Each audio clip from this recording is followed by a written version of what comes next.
Hi, I'm Lachlan Maddock. Welcome to the Inside Network.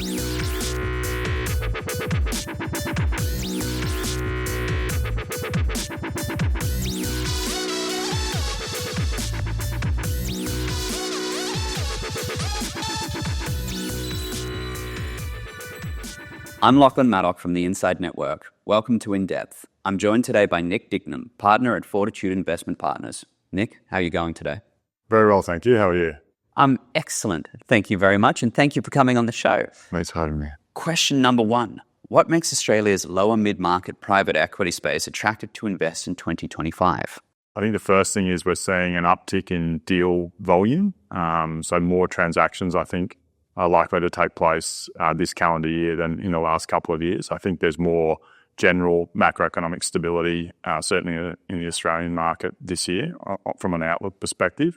And so more volume means for investors like ourselves, more opportunities to choose from, which allows us to be really selective in the types of deals we pursue, the valuations we pay, the investment structures that we use, so we can select just the best risk-adjusted returns for our investors. So I'd say combination of volume of deals and attractive sort of pricing and structuring dynamics. I think the third thing that I'm expecting to play out this year is increased liquidity from investors' existing private equity exposures. And so hopefully that will allow investors to recycle capital out of those existing exposures and into what I think is going to be a really interesting vintage in terms of new deals this year and probably next as well. How have niche sectors influenced your investment approach, and what is sort of getting you excited at the moment in the current landscape? The thing that we really like about niche sectors is that often larger corporate players look at smaller markets and they steer clear of them because they're not able to move the needle in terms of their overall sales or earnings for the larger group.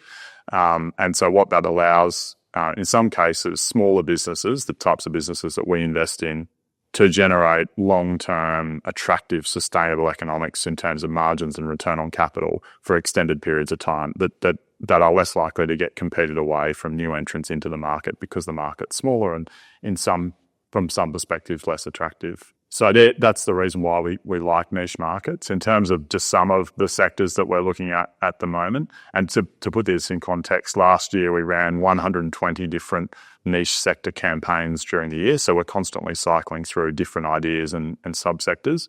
The two that we're looking at the moment is within financial services. We think traditional businesses that are very labour intensive can be significantly improved through the use of both technology and offshoring. And so there's a range of different types of financial services businesses that we're looking at with that lens of deploying technology and offshoring to improve efficiency and to take market share. And then the second sort of general area that we really like at the moment is the Australian life sciences sector. We don't invest in early stage businesses, but the supply chain into supporting the life sciences industry. I think there's going to be a lot of a boom in R&D spend out of the US from a lot of large life sciences businesses. Australia is very well positioned, particularly in areas like clinical trials, clinical research trials. There's a lot of activity that's going on in that space, and various parts of the supply chain we think is going to be really interesting over the next couple of years. How do you approach portfolio construction, and what factors shape your diversification strategy? So the way in which we structure our investments, each investment is structured in its own separate standalone vehicle, and investors can select both whether they invest in that opportunity and also just the size of allocation they want to take in that particular opportunity.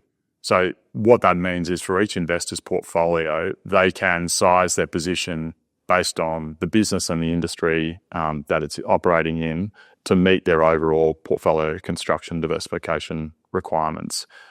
So it's sort of an investor-led process, the way that we approach it. Our job really is to serve up the best investment opportunities to our investors, and then the investors can create their own portfolio construction. I guess a general comment would be private equity, like every asset class, diversification is critical. And that's both diversification by different stages of private equity, different vintages, geographic. They're all important elements for any portfolio across any investor. What are the most critical factors in your investment selection process?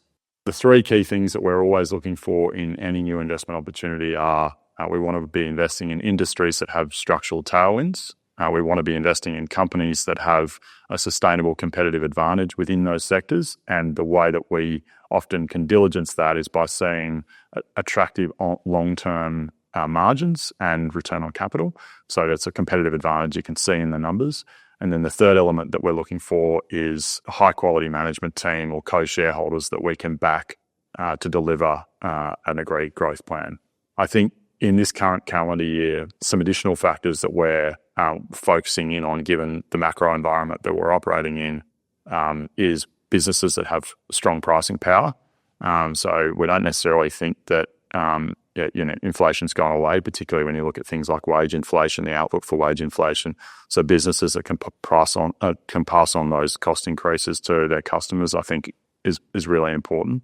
I think the second piece is around businesses, or ensuring a business has a sustainable capital structure, so not over-gearing businesses, given there's still interest rate risk out there in the market today.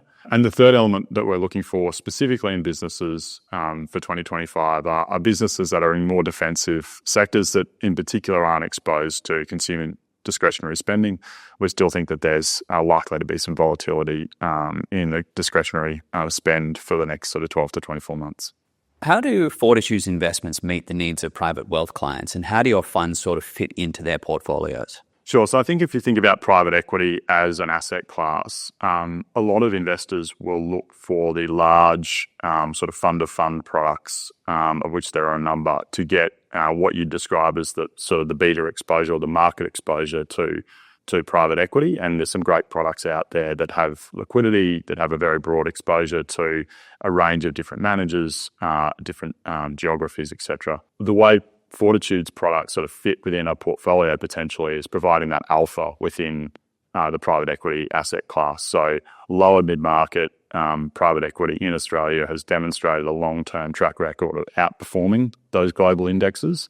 And Fortitude is sort of serving those up as a complementary product to your more index exposure that you might get from one of the global fund-to-fund products. Nick, thanks for coming on INDepth. Thanks for having me.